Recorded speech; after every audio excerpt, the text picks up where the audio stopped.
All right, let's dive in. Today, we're talking about the ultimate backdoor.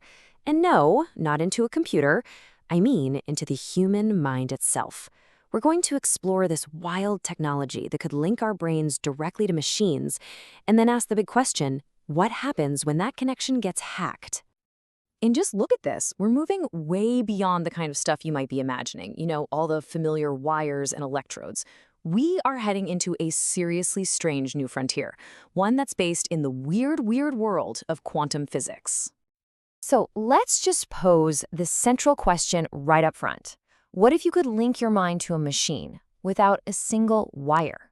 And think about it. This isn't just about, typing faster or having some cool new video game controller. No. This is about completely rewriting the rules of how we create, how we communicate, maybe even how we think. Okay, so that brings us to the tech itself, brain-computer interfaces, or BCIs for short. And look, the whole point here isn't just to make a better mouse or a fancier keyboard. The real goal is to make the interface itself completely disappear. I mean, just think about it for a second. Right now, to get any idea from your head onto a screen, you have to do this clunky translation, right? You translate a thought into muscle movements, your fingers typing, you're clicking a mouse, you're swiping a screen. BCIs? Well, they're designed to just collapse that entire layer, to create a direct, unfiltered pathway from your neural activity straight to a digital command. So this is basically where we're at today. You can see the whole landscape here. On one end, you've got the really invasive stuff. We're talking actual surgery. And on the other end, you have non-invasive tech, like those EEG caps that just read signals from your scalp. The thing is, the closer you get to the neurons themselves, the cleaner the signal is. But of course, the risk goes way up. It's this constant, delicate trade-off between getting really precise data and, being safe. But here's the thing. Just reading those signals, that's only half the story.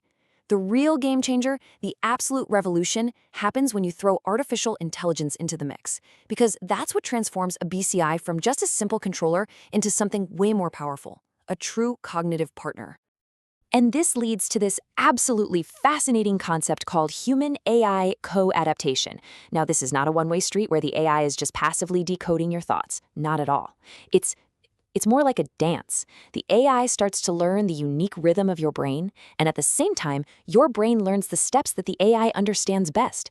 They literally start to evolve together. In this diagram right here, this shows that dance in action. You can clearly see that feedback loop.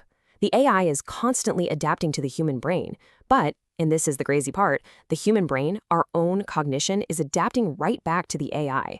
It's this non-stop process of mutual fine-tuning, creating this hybrid system that's way more than the sum of its parts.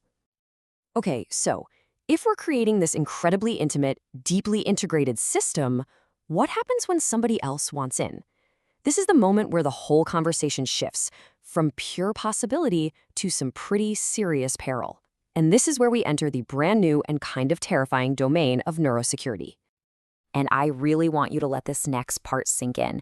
We're not talking about someone stealing your password anymore or getting your credit card number. We are talking about security breaches that can fundamentally alter who a person is, their memories, their decisions, their entire sense of self. So the threats here, as you can see, are just on a whole other level. I mean, look at this. You have attacks like neural data exfiltration, that's literally stealing thoughts, or even more subtle, model poisoning, where an attacker could slowly, quietly corrupt the AI to influence your behavior over time, and you would never, ever realize it. And from there, it gets even more direct, and frankly, more brutal. Unauthorized neurostimulation could be used to literally cause pain, or confusion, or create compulsive behaviors.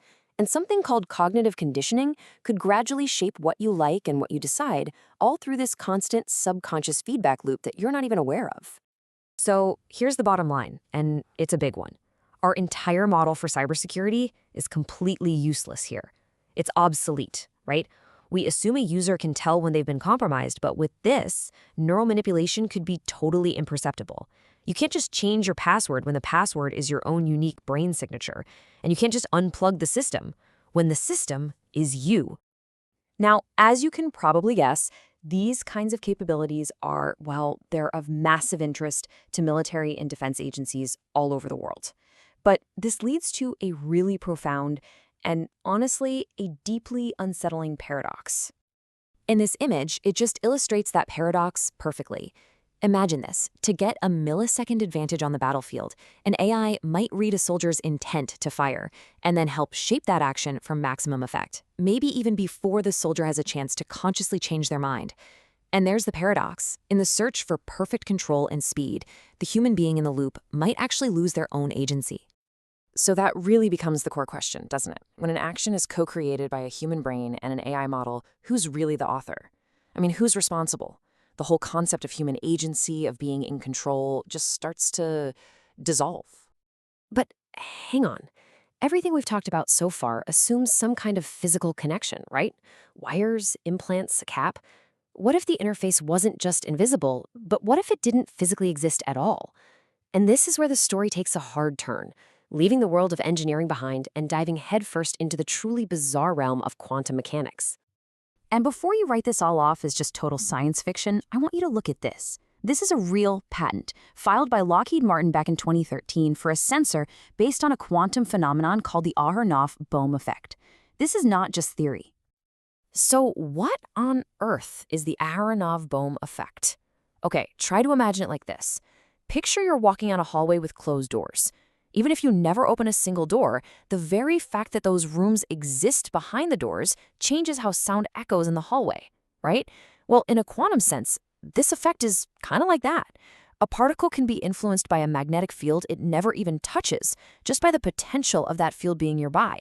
It's a real interaction without a direct connection. Wild, right? Okay, so the security implications of this are, well, they're just staggering. A BCI based on this quantum principle could be completely non-invasive. No wires, no surgery, nothing. But even more importantly, the interaction itself would be fundamentally stealthy. I mean, how do you even begin to defend against an influence you can't detect? It creates the perfect, invisible backdoor right into the mind. But you have to be asking, how would you ever read such an impossibly faint, noisy signal? And this is where AI comes back in as the absolute key. The AI's job isn't to amplify the energy of the signal. That's tiny. Its job is to amplify the structure, to find the hidden pattern buried in all that noise and translate those incredibly subtle quantum shifts into a coherent model of what you're thinking. And this really brings us to the ultimate stakes. As this technology gets closer and closer to the very substrate of thought itself, we're going to need entirely new kinds of protections. Scholars are already starting to propose what they call neuro-rights, things like cognitive liberty, the right to control your own mental processes, mental privacy, the right to keep your thoughts from being recorded, and psychological continuity, the fundamental right to preserve your own sense of self, to remain you. Which leaves us with one final and, I think, pretty haunting question for the future we're all building. When your brain becomes the ultimate networked device, when it's the final computer, who gets to be the admin?